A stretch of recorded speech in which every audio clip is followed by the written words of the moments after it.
Hello there, folks, and welcome to Hearst Castle here in San Simeon, California. My name is Ryan, and on behalf of California State Parks, today I'd like to show you a little bit of this castle.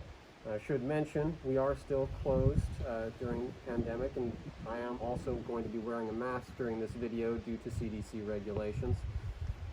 But just because we can't show you you can't come to see the home in person, doesn't mean I don't have a lot to show you. And so, of course, we start today in front of the main house, Casa Grande, the main structure here at Mr. Hearst's estate here in San Simeon, California. But the funny thing is, with the massive home behind me, is I'm not actually really here for the big house. I'm here for what's beneath my feet. You see, as with any large historic monument, this one has its own dedication. You will note that this particular one honors William Randolph Hearst, the man who created this enchanted hill, and Phoebe Apperson Hearst, who inspired it. And it's that last bit I want to focus on, because Phoebe Hearst, well, she passed away in 1919. This home is being built in 1920. She never stepped foot here. She was not inside this home. She didn't play a major role in its direct construction, and yet she deserves a commemoration on this plaque, just like Hearst does, because probably more than anyone else, she is the one who helps influence her son's artistic interests. And that is what I want to talk to you about today. To begin with that, we have to go all the way back to 1873. William Randolph Hearst was only 10 years old. His mother decided to take him on a grand tour of Europe. And when I say grand tour, I mean it. It lasted a year and a half. And so for a 10-year-old boy to spend a year and a half during the formative years of his life amongst the palaces, castles, and cathedrals is going to have a big impact on him. And his mother picks this up rather quickly. She notes that he had already developed a mania for antiques in one letter home to her husband. And, well, he's going to all of these different places, museums, palaces, and it leads his mother to recognize something in him, something I would almost call prophetic statement on her part. She says he becomes so intrigued that his reason and judgment forsake him. And she notes as well that I too acknowledge the temptation. They were both obsessed. It was a temptation that would overcome both of them. Both William Randolph Hearst and Phoebe Apperson Hearst would amass huge art collections throughout their life. And while most of Phoebe's homes are no longer visible and a lot of her art collection isn't together as it once was, you can still find a lot of it up here at the castle. Now, it's been nearly 150 years since William Randolph Hearst and Phoebe Apperson Hearst's first visit to Europe, and yet you can still find the physical remnants of their visit to the hilltop here, or visit to Europe here. And this happens to come from a portion of their trip in Verona, Italy. You see, while they were there, the two of them came across an ancient wellhead that had intrigued both of them. Intrigued them so much, in fact, that Mr. Hearst would purchase it as a gift to his mother almost 30 years later.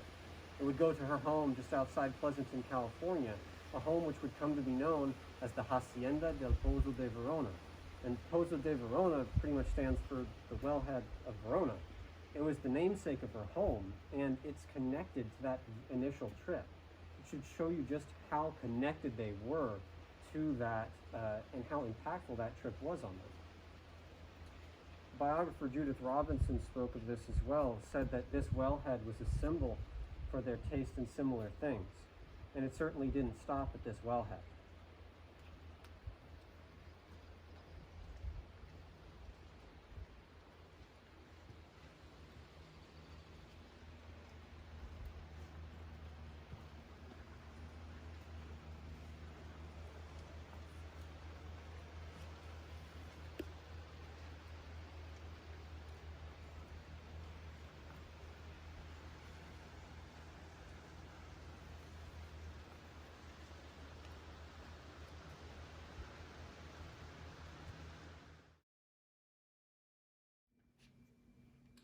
Now, the wellhead may have been a purchase by William Randolph Hearst for his mother, but Phoebe was quite capable of making purchases on her own behalf, and indeed she did on numerous occasions.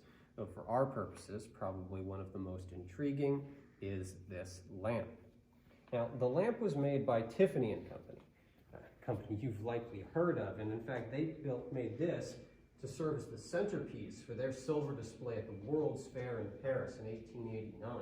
And it proved to be rather successful, won the grand prize for their silverware at the fair that year. And so, of course, when it goes on sale, it's a quite desirable piece for any collector looking to get a hold of it.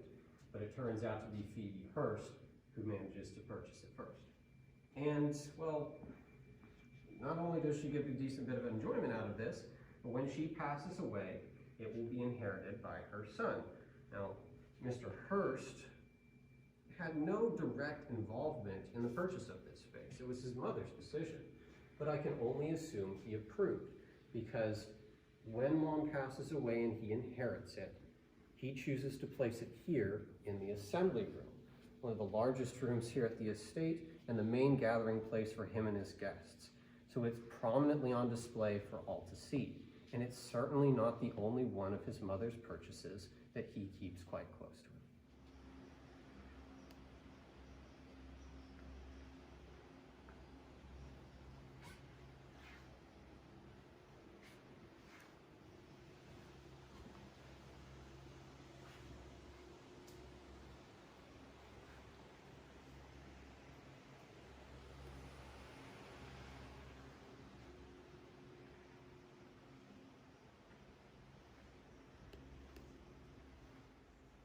You know, if we're going to talk about a location that's rather personal to Mr. Hearst, the best place to do it is here in Casa del Mon.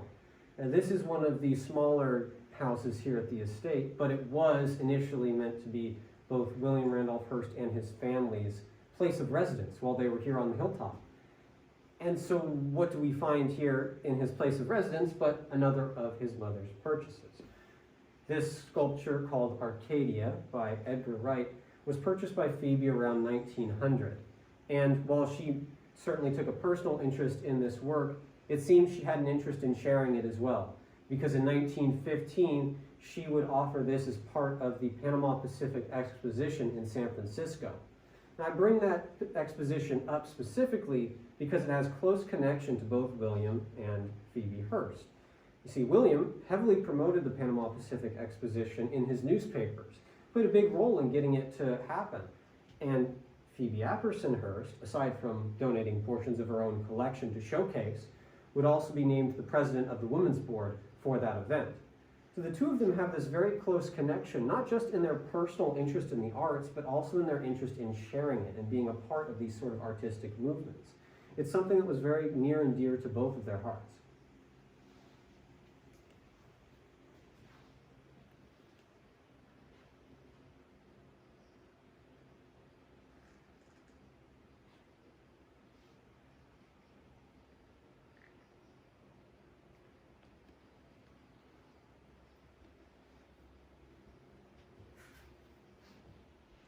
If we're really going to understand William Randolph Hearst and Phoebe Hearst's purchasing habits, though, probably the best way to understand it is by, well, reading their own words. And William Randolph Hearst will write a very interesting letter to his mother in 1889. He writes, "Why didn't you buy Ancilione's Galatea? It is superb. I have a notion to buy it myself, in fact. The only thing stopping me is a shortness of funds."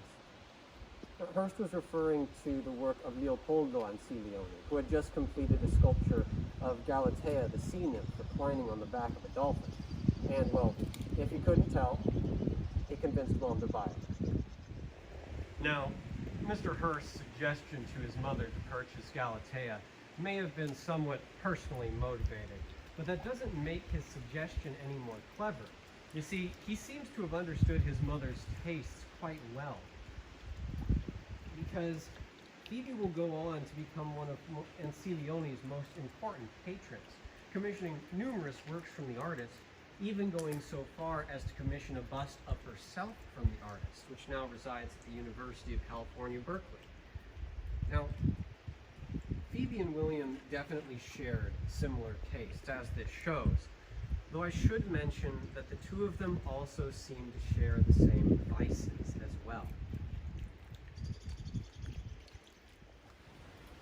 Now, these are vices that Hearst himself would acknowledge. In that very same letter to his mother in 1889, he writes, "I have the art fever terribly. It's queer, isn't it? I never thought it would get this way. I never miss a gallery now, and I go and mosey amongst the pictures and statuary and admire them and wish they were mine. My artistic longings are not altogether distinct from avarice, I'm afraid." He knew he had a problem. Hearst knew it was difficult for him to control himself, and he knew his mother was very much similar, though he claimed to know the solution. As he put it in the letter, "So I want these fine things, and I want you to have some of these fine things. And do you know, my beloved mother, there is a way in which you might get them.